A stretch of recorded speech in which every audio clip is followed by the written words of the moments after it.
Morning, everyone. Today too. So we're having the session on unlocking SME potential, particularly looking at leveraging public and private funding. My name is Tshabalala, and I'm an economist at TIPS. I'll be the moderator for this session, along with my colleague Nondwe Majundana, who will be moderating our online attendees. Our speakers for this session are Ebrahim-Khalil Hassen from the Inclusive Economies Programme at the Gauteng City Region Observatory. We also have Itumeleng Mokoena from DNA Economics in the Trade, Regional Integration and Industrial Policy Practice. And then we have Ibrahim Adia, who is joining us online. He's from the Polytechnic School of Nouakchott, as well as Global Integrity, which is in partnership with the Mo Ibrahim Foundation. So all their bios are in the booklet for you to read. You can access the booklet using the QR code on your name tags, or you can go directly via the TIPS website. We have about an hour or so for this session. Each speaker will have 15 minutes to present, and then after all the speakers have presented, we'll have 30 minutes for questions, comments, and discussions. And then this will be followed by a tea break. Okay, I'll now hand over to Ibrahim. Ibrahim, at last year's TIPS Forum, you had said that you presented at your first TIPS Forum in the year 2000. And then you didn't present again for 23 years. So I'm very happy to see you again this year. So you can go ahead. Thanks. Sure. Good morning. The first presentation I did was actually on infrastructure delivery. At the time, I was working at Naledi in the Kusatu Trade Union research organization. Last year, I presented on skills, and this year I'm presenting on small business. So Neva spoke yesterday, and she spoke about us being able to walk on two legs. I'm going to try and use both of my hands here, in this hand and the pointer in this hand. So I've been doing a little bit more reading. Economics is dismal science, and I've come across this very interesting field of study called fiscal sociology. And this guy, Rudolf Goldschild, who writes about at the turn of the century and is actually a contemporary of Joseph Schumpeter, says the budget is a skeleton of the state stripped of all misleading ideologies. I found it quite interesting, and we want to try and expand our work in this area, starting with national government support, but then going on to provincial and local government support. So what we actually have is that, I mean, it's very noticeable that there's a range of activities across different government departments in terms of small business. And it raises a question whether the sum of the parts indicates a coherent program. And I think as I'm looking around the room, we might automatically agree that the program is not very coherent. But let's see how we go. So I'm not going to go too much into the method. If people are interested, the slides will be on. If they are not already online, they will be online a little bit later. But it's a method of close reading based really in a qualitative tradition. A system of two-cycle coding. First coding, which is about line-by-line coding, and the second set of second cycle coding is about beginning to get themes and categories. And then you go into the deep dark space that is known as retroduction, which is kind of just as a research, something that has been interested in me. And I put it in here in case anybody is interested. There's some references there as well. But a particular method of beginning to look beyond the normal patterns and stuff, beginning to understand and beginning to develop theory. Yeah, okay. So that's what it looks like in a graphic form. You start on the top, we're looking at budget votes, open coding. In the second cycle, you're looking at dimensions and kind of a budget analysis. So kind of your core budget analysis, real values, indexing numbers, all of that sort of stuff. But then you begin to play with the data and see what does the data actually tell you.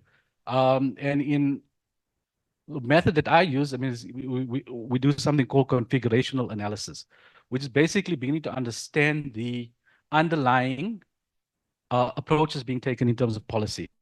And then you begin to look at options. So it's generally speaking, an audience like this will come from a very strong tradition of public policy analysis, kind of in terms of a problem-solving methodology.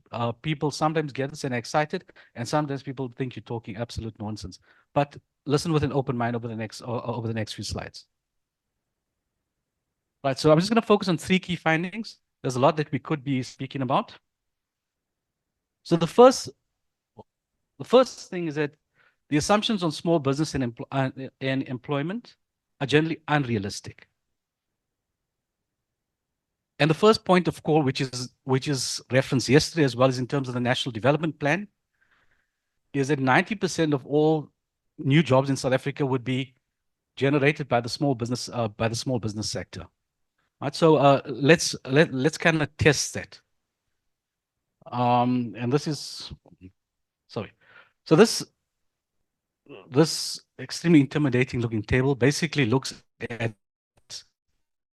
what are the assumptions to reach about 10 million jobs, which was the estimate in the National Development Plan, with firms that employ 1 up to 5 employees, right, as a first option. And then the second one is to say businesses don't always succeed. So the failure rates, what does it look like? And I'm not going to go into this. The data is there for you guys to go in. But basically what it shows is that the number of firms that are needed, and I was quite interested in both Justin's presentation yesterday, as well as Lesego's presentation, in terms of the number of small businesses and their contribution to jobs. So that assumption is not good. It's an unrealistic assumption even from the NDP when it began in the process. Sure. The second thing is that it's very easy to get snapped up into the expenditure side of the budget. But to my surprise, it's actually more interesting to actually look at the revenue side. What actually happens to the taxes? What are the incentives, etc.? Because it begins to raise distributional questions quite squarely. There we go. There we go. So this chart, sorry, the yellow. This chart basically looks at the annual financial economy and they break it down in terms of different sectors. And this looks at a line in there which looks at government subsidies and incentives. Right, so there's a broader question around whether there is sufficient stimulus within the economy for firms, but I'm not going to go into that now.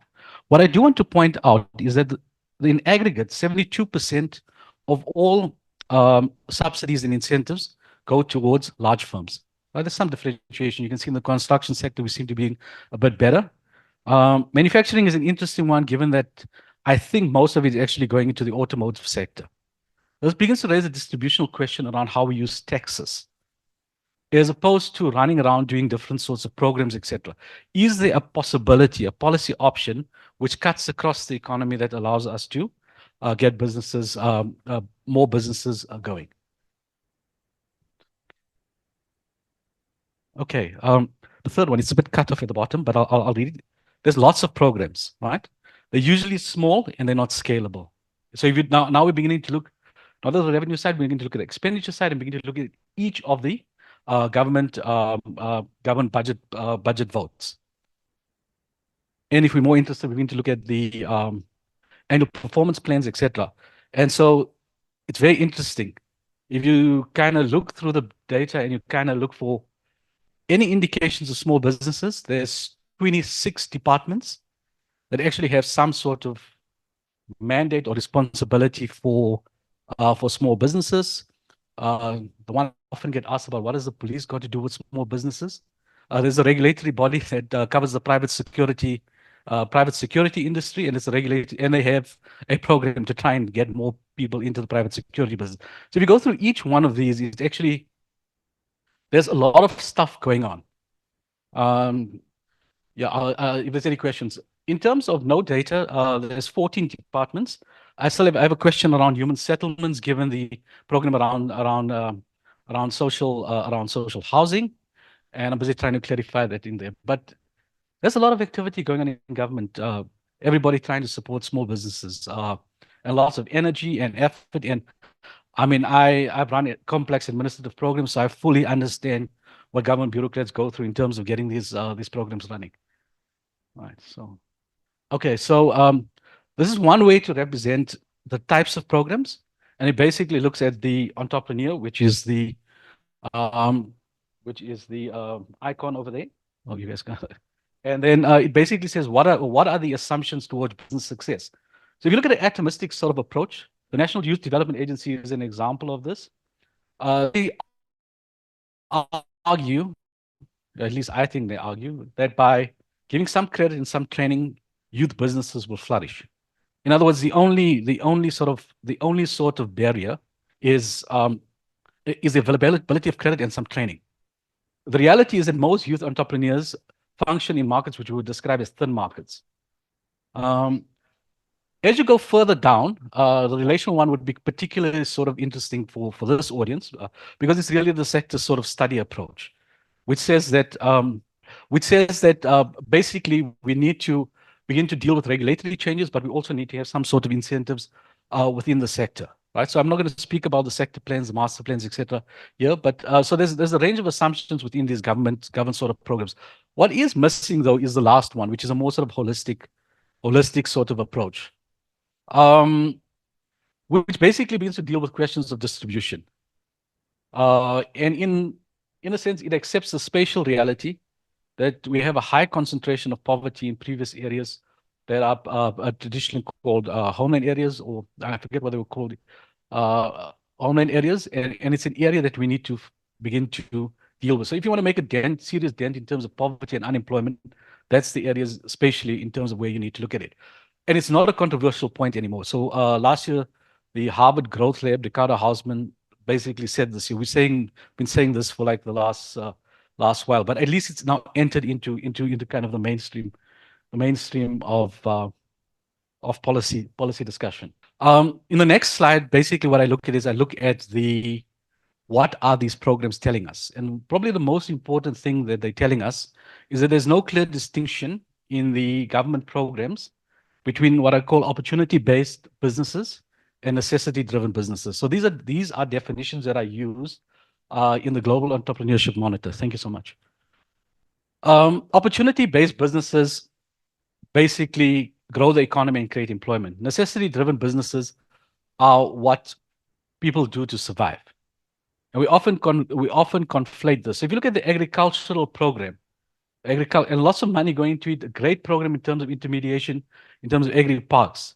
The reality is that the majority of farmers that are being targeted for support are actually subsistence farmers.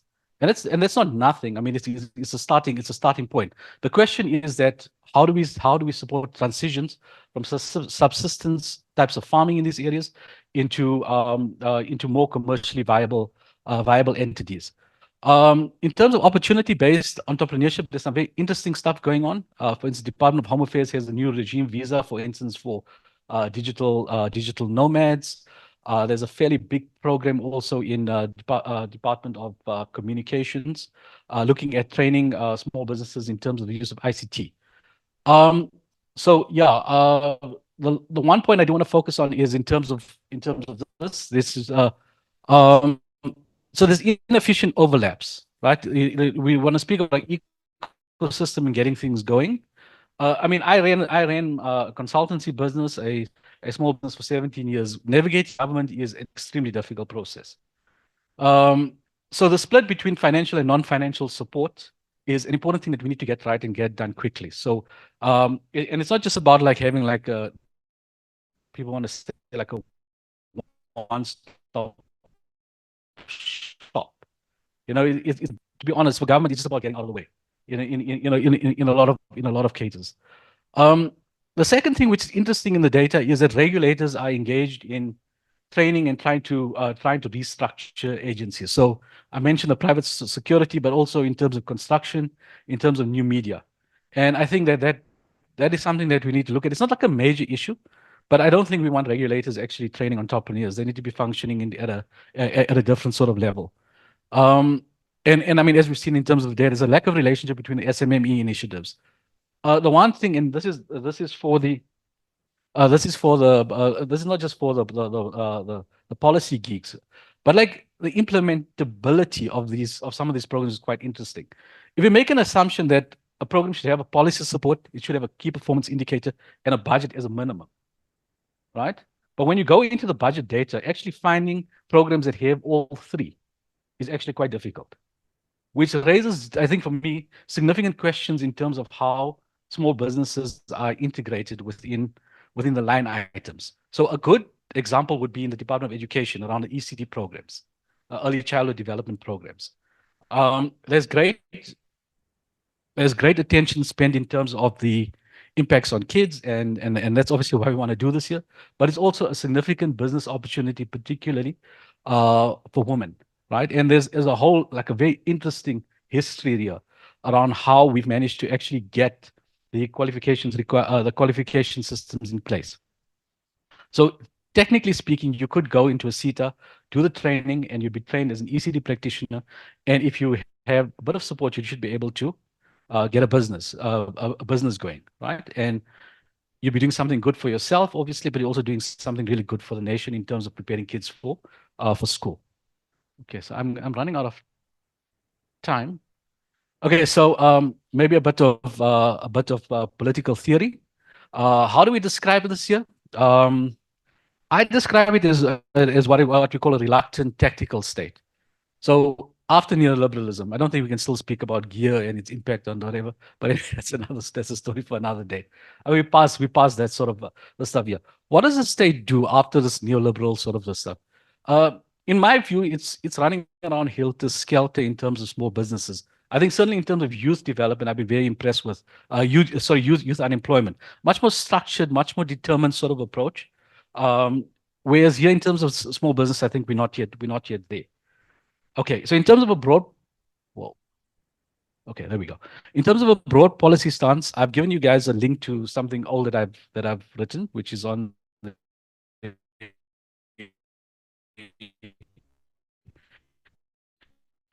Institute of Economic Justice website. Two things. One is the relationship between the state and the market, and on, Sorry, we've lost sound online. thank you, thank you. I hope colleagues can hear this online.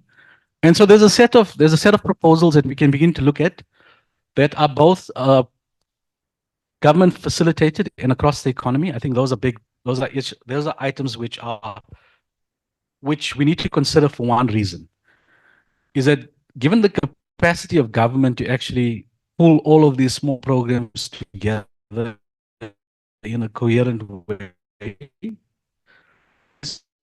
for entrepreneurs to be able to navigate the system much more is around the taxes. I think that there's significant room to begin to use taxes to actually support small businesses.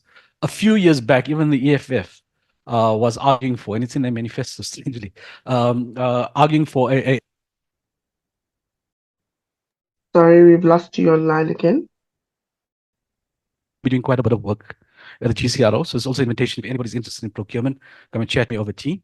And we want to pull together a process which is together three things. One is the issues around sustainability. Okay. So sorry about that. We seem to be having some issues with the. So in terms of procurement, what we're trying to do is three sorts of issues. The one is the commitment by government to respond to climate change. So in terms of sustainable procurement. Secondly, a very difficult issue, which is a directive from the Premier of the province, although we're not a government department, but we're interested in this area, that 60% of all procurement should come from township business. So what we've done is they've done a big survey. We're trying to link those two things together. And the third thing is about ensuring that the system is not corrupt. So to begin to bring together those three things. And we think if we're able to do that, we'll be able to use procurement to actually reach smaller businesses. So we're not just criticizing. We're trying to think. We're trying to participate in this process. Yeah. So I mean, I think there's significant issues that we can be dealing with in terms of the wider sort of economic stuff. And the reason you want to do that is because it's easier in the sense that it doesn't require administrative capacity of running programs, but that does not mean that you don't need programs. So you need sector interventions, but these need to be supported. And the final point is that this only works because small businesses, entrepreneurship, running a business is not a solution for everybody. We still have a broader distributional question within our society. And so I put in there two types of issues that we might want to look at. One is around ASOPs, employee share ownership schemes, but also in terms of the SRD and the broader debate in terms of a basic income grant. So yeah, thank you so much. And I thought I was joking when I said I needed to manage both the both the mic and the pointer, but it turned out to be about an issue. Thank you so much.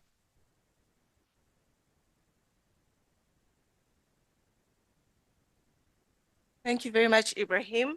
I hope everyone is jotting down their questions. Like I mentioned earlier, we'll be having a short Q&A session right at the end.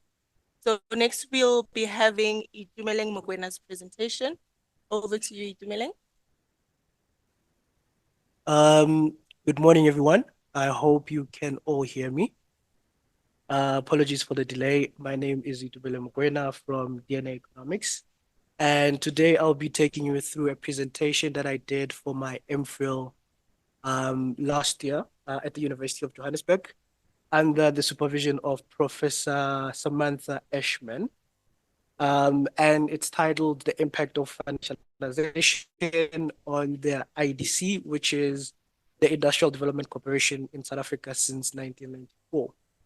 I should put a few disclaimer that this is very much academic work.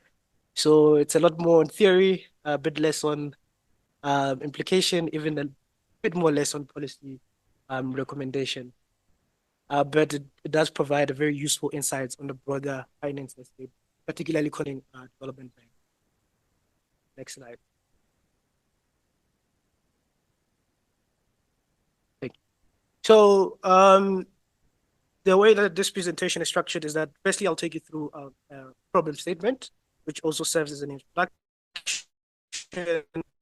I'll take you through the research questions and I'll briefly take you through the methodology because most people, nonetheless, are never interested in methods.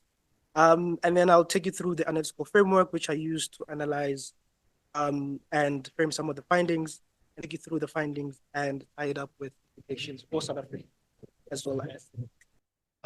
So when it comes to the problem statement, I'll start off with defining financialization, which is in a very academic context is a very widely studied phenomena, and its impact both at the macro and micro level are well understood, and it's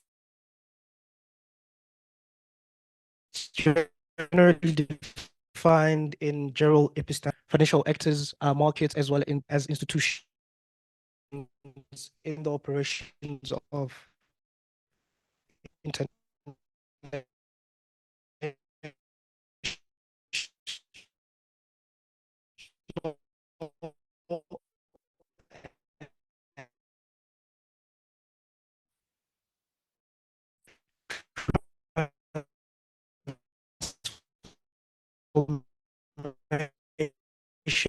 of capital accumulation patterns, where modest and production accumulation.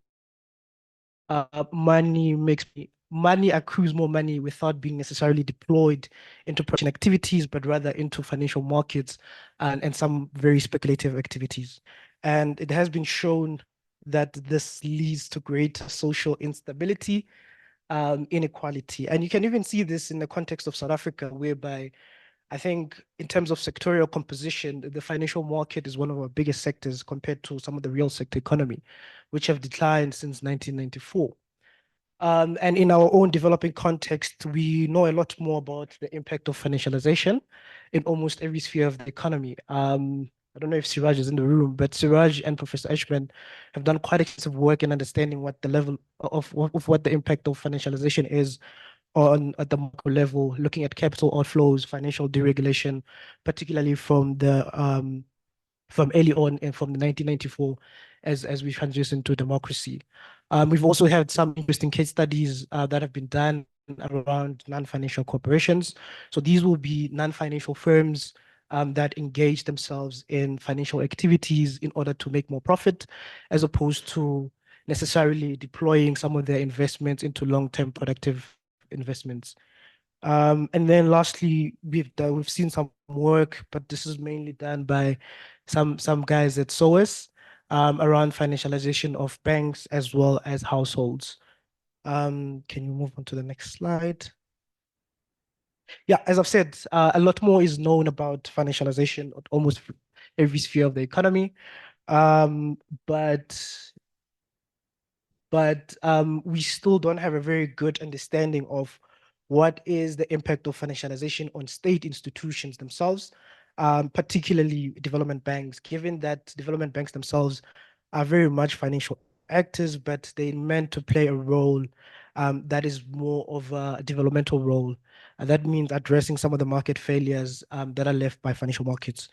So, and this is despite the state itself being a key enabler in driving financialization. For instance, financialization wouldn't happen without active state deregulations. In the literature itself, you do have some scholars who have tried to address this gap. You have Kawasaki, as more recently, Dos Santos, looking to conceptualize financialization, but we still don't know very much about financialization of development banks.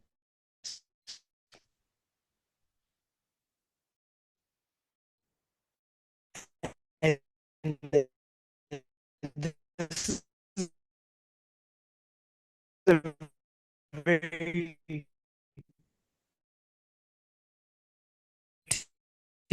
activities in the economy. And if you in some of the East Asian economies, development banks have played quite a key role in their industrial development and changing the economic structure towards more productive activities.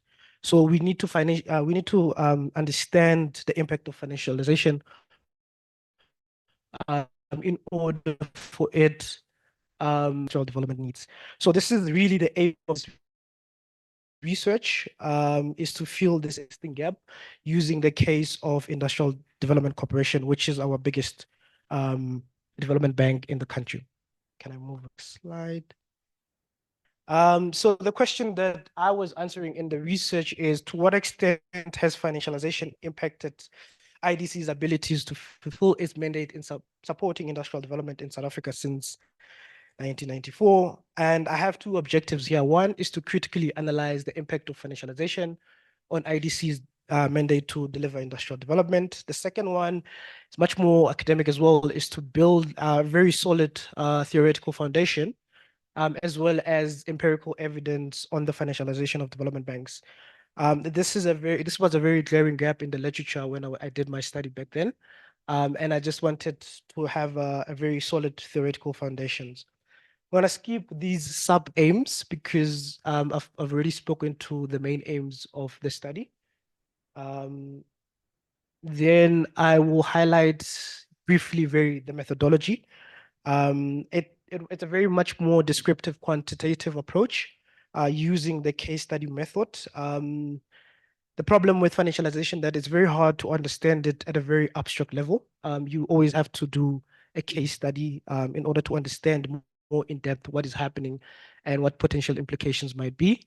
In terms of data collection, one thing that I've done, I've mostly relied on public available data using IDC's annual reports, national statistics provided by the SARB, as well as Stats SA, as well as secondary literature from other scholars who have done similar work in this area. I must put a disclaimer here that I have not spoken to IDC about this research. So I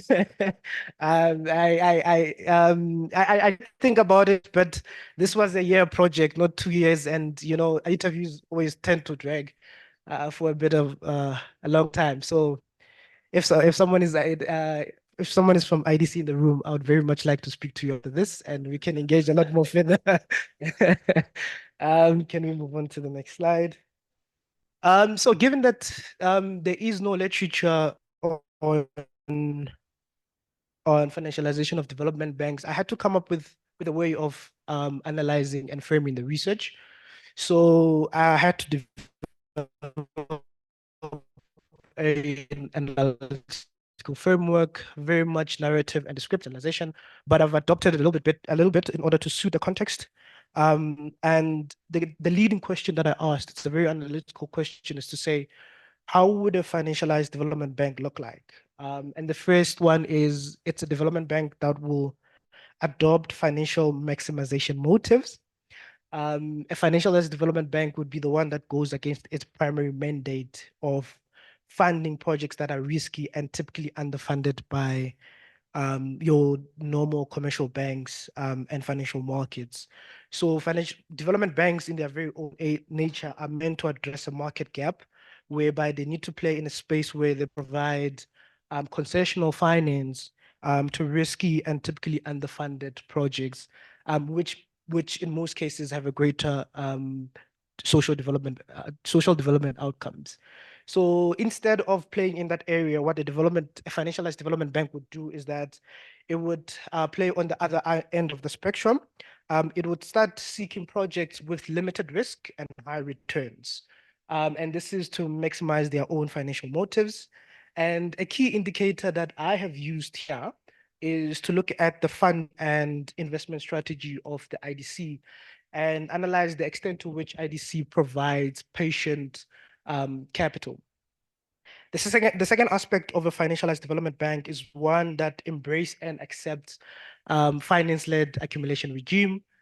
Secondly, it's the one that drives and entrenched a financialized logic within society. In this case, it would be a development bank that takes equity in locally listed firms and forms part of investors that demand shareholder value generation. One of the key aspects in the literature is that is a shareholder maximization principle in non-financial firms, whereby these firms no longer invest some of their profits. What they do is that they distribute it to shareholders in form of dividends or share buybacks. And this comes at the expense of productive investment, and this has a negative impact on overall industrial development. So development bank would be the one that participates in such activities, whereby they also invest in firms that regularly pay dividends as well as engage in corporate activities that include share buybacks. So again, the key indicator here would be a funding and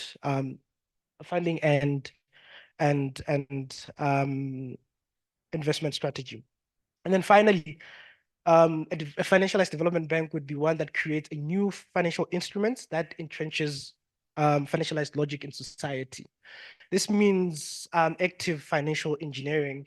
And what it means really is that a development bank would be, and then this thing started from, I'm sure we've all heard of it, is that we need to attract private capital in development projects.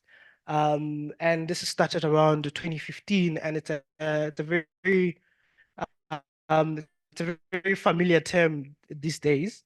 And you would see a financial development bank engaging in private capital in development projects.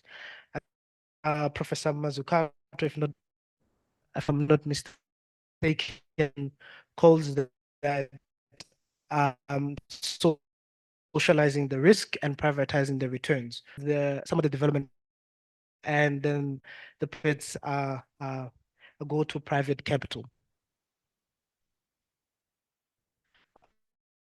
And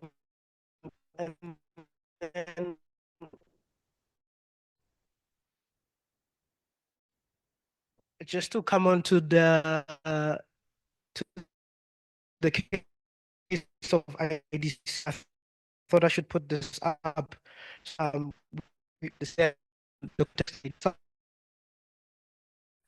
funding strategy goes. This is not coming up. Cool. There you go. So the case of Industrial Development Corporation. So IC was established in 1940, and its primary mandate. Oh, 5 minutes make more.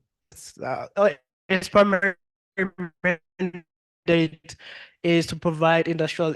As you can see with the graph on your left, IDC is the largest development bank in Southern Africa as well as in South Africa. It makes up about a third of manufacturing GVA. I just want to explain this point quickly. So IDC is self-funded and uses and sources capital in three ways. One, it raises capital from divesting mature assets. Secondly, it borrows from capital markets, both at the domestic and international level. And then thirdly, it uses internal profits from its investment activities to raise capital. And then what they do is that they pull all these resources together, and then they provide either equity or loans to businesses. And the choice of equity funding is relatively more strategic for IDC because it's also patient capital. And the bank seems, from the annual reports that I've read, providing funding, equity funding to establish businesses with record of profitability. So coming to the research findings, this will catch up, so because I'm running out of time. So the first finding in my research that I found is that IDC does not provide patient capital and its interest rates are not competitive.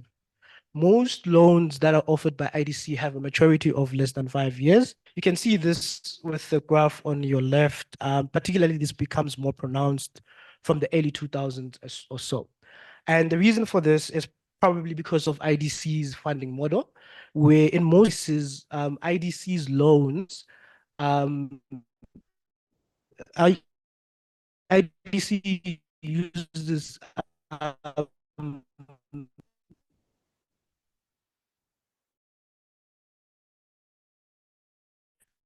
to provide loans, while equity funding is mostly pulled from mature assets that have been and loans in order to repay the debt in line with capital market expectations.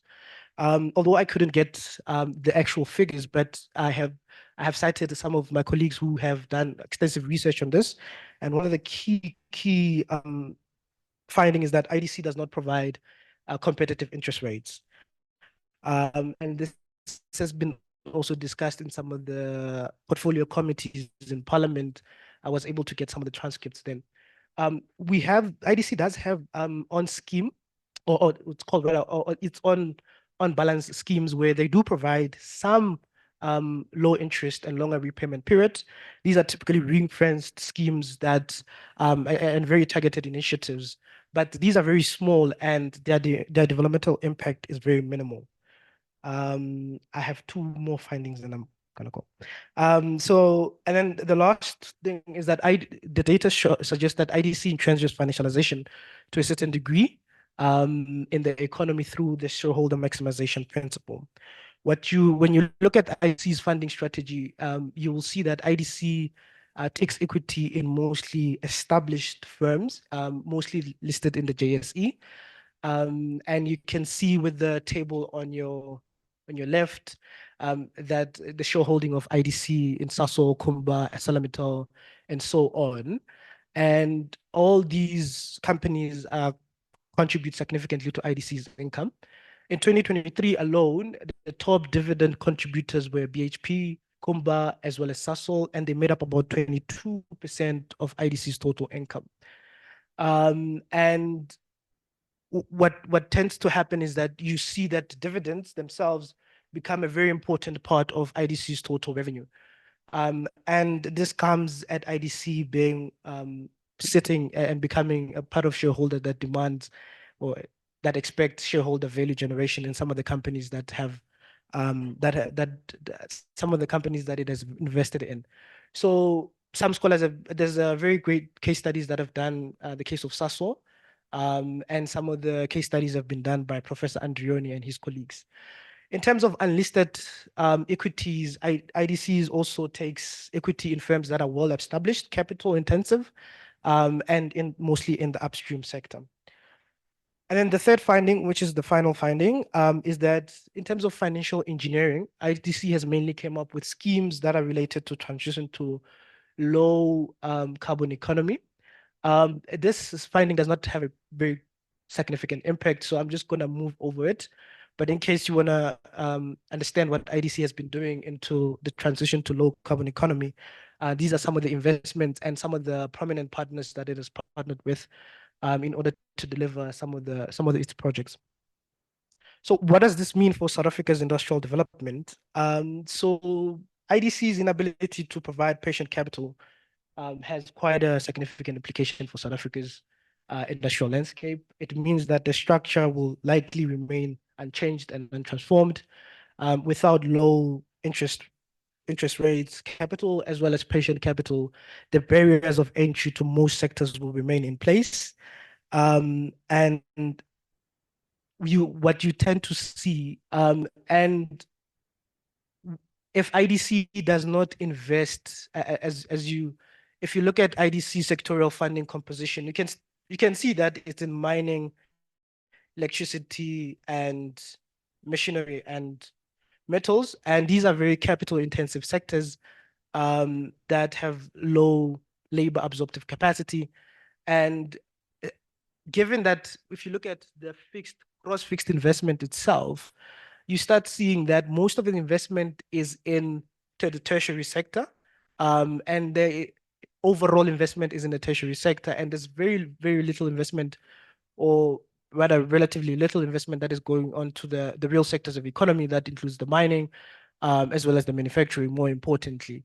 So that given that the fixed investment is concentrated in the tertiary sector, and IDC funding itself is also mainly an upstream capital intensive sector, our own very objective of diversifying towards labor absorptive industries is very much unlikely to be achieved as envisaged in our industrial policy objectives.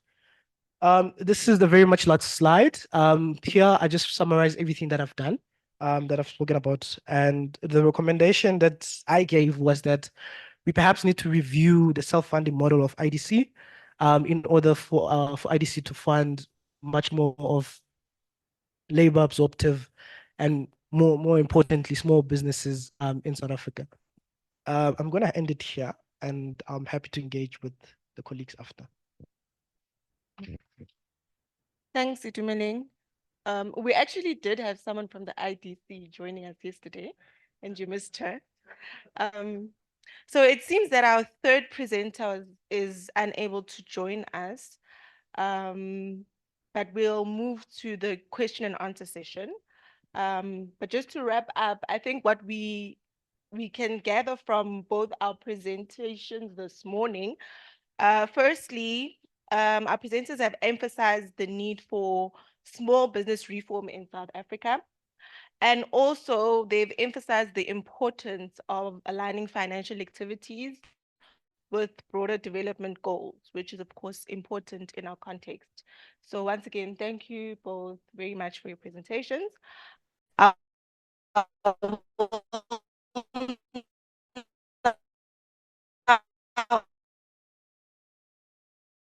Open the floor.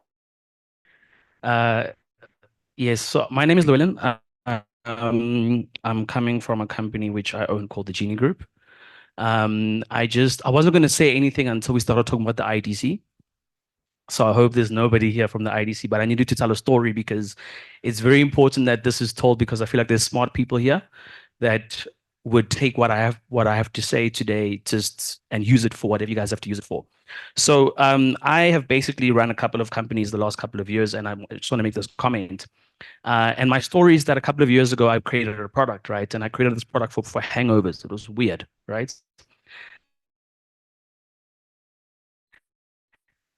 And it was a process that we had to get done because it was. And the story that I want to tell you guys is just the journey, because I think looking at the numbers yesterday, we saw that a lot of the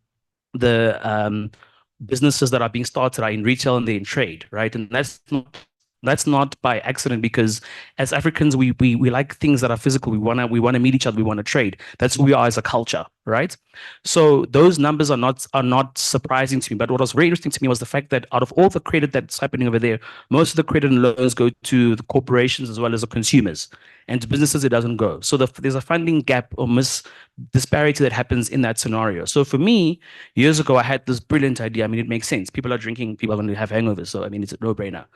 But the amount of what I had to go through just to get that product to shelf, right? I mean, we had funding from the innovation hub. They gave us money to do prototyping and critical trials, whatever the case is. And we had a prototype. I was flown to, then eventually somehow in that process, I think it was like 600,000 Rand, but that was for me to be able to produce product, to be able to do research on the product, and then eventually put the product into market. But now what you learn when you have a product is that, if you're going to build a product and Pick n Pay orders your product, you're going to be in store, 1,000 stores overnight. Now, do you have marketing? No. Do you have to understand distribution? Then you have to understand distributors take 15% of each thing that you sell in store. Then you have to be able to get getting product into store is only 15% of the job, or 20%. The rest of it is marketing. How are you going to sell the product off the shelf, right? So as a result of that, nobody knows your product is in store. So what do? You fail. So then what happens then from there is that some people come to me, Pfizer flies me up to New York. They're like, listen, your product is interesting. Can we introduce you to Coca-Cola? Now I'm flying to Atlanta and I'm not ready because I don't know exporting. I don't know anything about what's happening, but people want my product, right?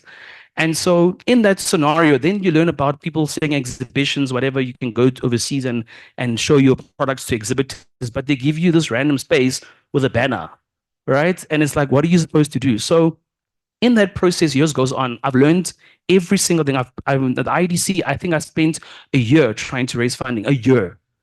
And I'm being graded by people that don't understand, never run a business. And I'm like, how can you grade what I'm doing based on you've never run a business? So my thing is that there's a lot of people that are employed to create policy and create mechanisms for business, but they've never run a business ever before.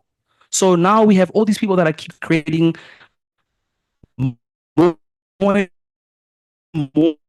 regulation, policy, whatever the case is, when they're in, so the policy must always be behind the reality. And so other countries are more intentional, because China or India, they'll send their products here, they'll create China malls and Oriental cities, and people go and buy whatever they must buy. So my comment is that, and what I want to just let people know is that when people are thinking about business and small business and how we can support businesses, that you have to create a holistic approach. Because like I said to you, anybody who's going to make a product, if you want them to really create jobs, they have to scale what they're doing, but they need support to get the products off the shelf. So I think that for me, it's a holistic approach, from psychological, from being able to put more disposable income in the consumers' money in their consumers' pocket. Because ultimately, if the supply side is not met by the demand side, what are we doing? And then the second most important part about it is that it comes down to making sure that people are export ready. You know, other countries are very intentional and aggressive about this thing. And I think that that's what we need to be focusing on as people. And like I said, I have done this, and I'm here because I needed to know why is it not working. I mean, that's why I'm here, you know, and I just wanted to add this comment because it's very important to say that it's not going to work until we start to really understand what people are dealing with in their realities every single day, and understand that people are not, they can't participate in the economy because the corporates don't care about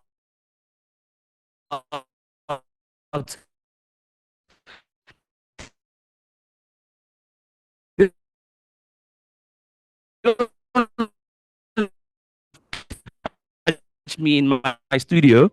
It was a bit of trauma.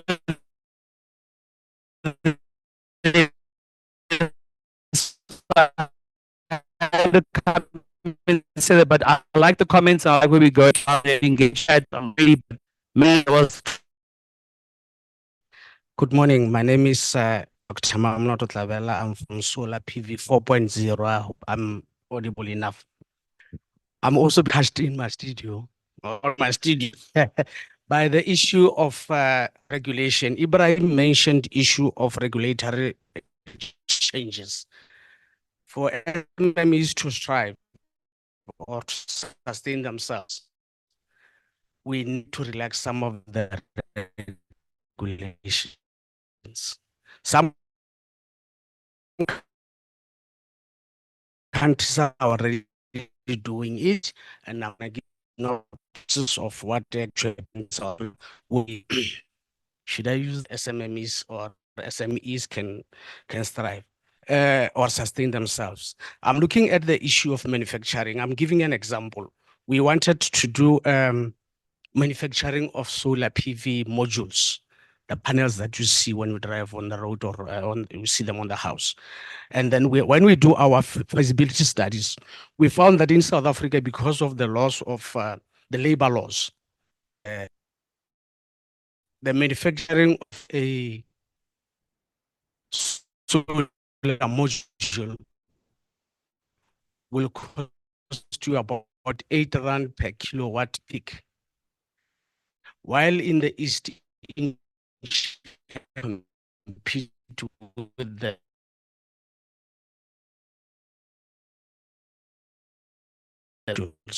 so we can't put them to the market because they don't comply to the regulation. So what do? You just end up buying from the East, adding your markup and selling. And that also kills what? The SMMEs, because immediately the East raises their funds, you can afford them, you can sell, the people can buy them, and all those things. But particularly because our regulations are a little bit high. So my appeal is that the minister should look into the issue of deregulating, or rather reducing or relaxing some of those laws. I don't want to say which one, but one of them will be the issue of the labor laws in terms of SMEs, as well as the issue of maybe the tax. We can list a number of them, so we can have to look at that particular thing. I also looked at the issue that my brother from who did the ICT, Mokoena. I checked that you're also looking at the IDC. The IDC is only looking at the big brothers. It doesn't care about the small guys. If you go and put those big questions they request, they need the management accounts, they need the AFS, you submit them, one sentence, you do not meet our criteria. And that kills small SMMEs because they are playing in the bigger level other than that. So you also need to go there and say that institution should have tier 1, tier 2, or tier 3 to accommodate the small players so that they can also transact into middle as well as higher level. Let me pause there. But the talk is about deregulation or relaxing of regulations. Thank you very much. Thank you. We're going to take one more question from the room, and then we'll have to go online. Is it on? Hello? Can you hear me? Yes. My name's Erica Elk. I'm from the Craft and Design Institute. I want to just, I don't know if they're questions or comments, but I'm just going to proceed. So the one in the first presentation around, and I don't know, you might not have meant to present it in this way, but is almost the sort of opposition between entrepreneurs of necessity and entrepreneurs of opportunity. And it sort of fills me with dread, or maybe it touches me on my studio when we presented with those binary positions, because on the one hand, that opportunities of necessity are, I mean, entrepreneurs of necessity are still entrepreneurs of opportunity. They are finding an opportunity in their own localized environment, in whatever informal way it is, to generate an income and to do business. And we really need to support them. So I work in the creative industries where actually people are, you know, what you might describe as an entrepreneur of necessity is actually somebody who's making a choice because they are a creative, but they're working in an environment in a way informed because those entrepreneurs of necessity become entrepreneurs that spot opportunities that can scale up. So we need to be taking not an either or approach, but a both and. And it's like, how are we helping this sort of the space so that they can develop and grow? And then just linked to that is this whole environment of financial access. So I think I spoke a little bit about that yesterday around the coherence of a whole lot of support mechanisms that entrepreneurs need. And I think Llewellyn has pointed to what some of those are. But I think that we need to be thinking more creatively about what might some of these financial instruments be. We've run a sort of a youth launchpad project, which is about enabling businesses to take on interns using an EPWP grant. What that does is it's giving them, it's using a financial instrument to increase capacity in the SME, which helps them to deal with their capacity constraints and grow. I think some of the other, I think there are lots of incentives around what are the other costs of doing business that we can think about that become a financial instrument in a way, but isn't about going to the IDC to ask for a loan. And then my final point really is also coming out of my session yesterday, is that whenever we're thinking about these new instruments, is to get the end users into the room as part of the process of trying to really grapple with what do they need and what is going to be catalytic for them. Thank you. Thanks, Erica. We've got a question from Hlanganisi Maso online. I think this is for you, Ebrahim. He's asking, he first says, South Africa's industrial policy is heavily skewed towards manufacturing to the detriment of the services sector. How can this be rebalanced and be aligned to the growth scenario outlined in the NDP?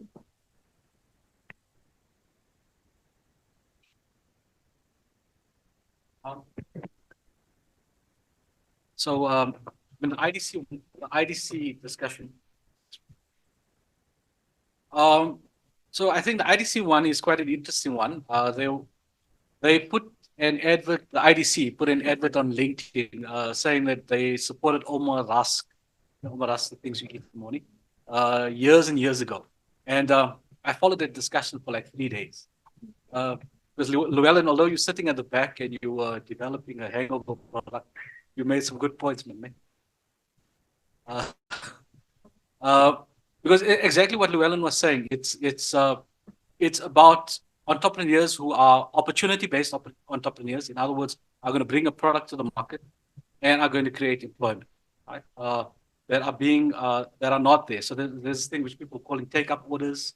I followed it quite carefully because it's something that's really important because the development finance institution needs to take risk. And it takes risk, in my opinion, in terms of a portfolio. So if you take 100 Llewellyns, maybe 8 of them are going to succeed, and maybe that's good enough. But that's what a development financial institution is supposed to do. It's supposed to take that risk. What the IDC is doing is that it's trying to pick winners through what I think is a very cumbersome application process. So I totally get the point that you make. The point that Erica makes, which is a point often gets made, around distinction between opportunity-based entrepreneurs and necessity-driven entrepreneurs. And I usually make 3 points around this here, is that South Africa is littered with failed experiments of entrepreneurship in rural areas, in township areas, etc., precisely because markets are flat. So when we say this here, we mustn't romanticize it. We are dealing with deep distributional questions in our society, which are not solvable by entrepreneurship or small businesses. So the point that I make is that the exception shouldn't prove the rule. So if you open up any small business website, you listen to TV programs, we're always celebrating the person of exceptional, the rags to riches story.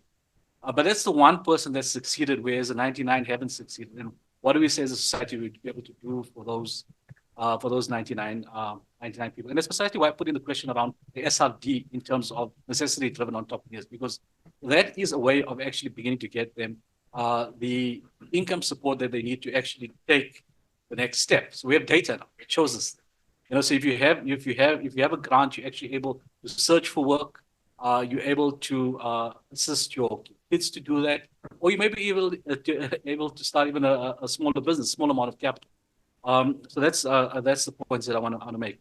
In terms of the regulations, I think that we tend to have a very sharp discussion in South Africa in terms of labor regulation, all of that sort of stuff. And I think entrepreneurs make a valid point, but I would argue that it's maybe not on the labor side in terms of wages. It's in terms of the share that the government takes from the businesses that we need to be looking at regulation. So exactly the proposal around reduced taxation. In terms of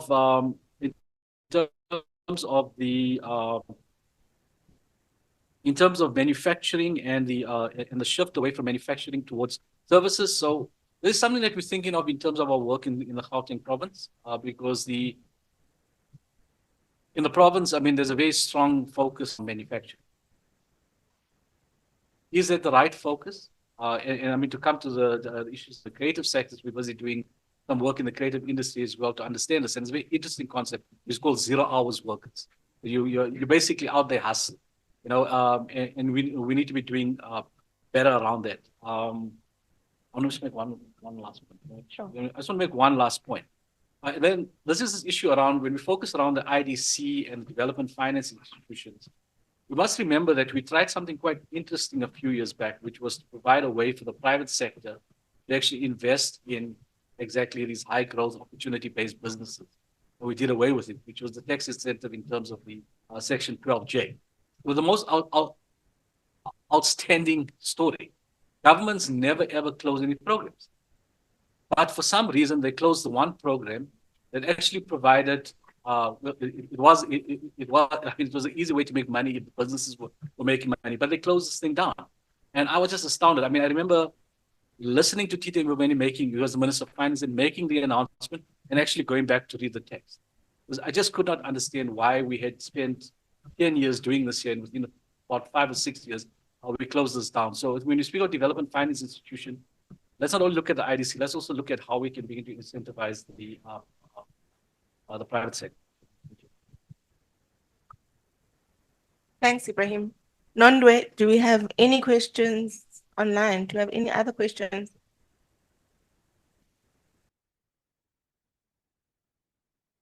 No, we don't have any questions. Thank you. I have my hand up. Oh, please go ahead.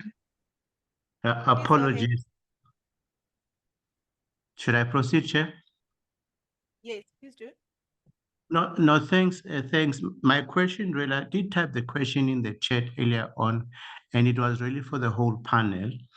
And the reason, so we have years and years of, for instance, government really taking almost, say, 80% of financing towards the manufacturing sector, but the jobs output is still not growing up, substantially, while most of the jobs are actually growing in the services sector.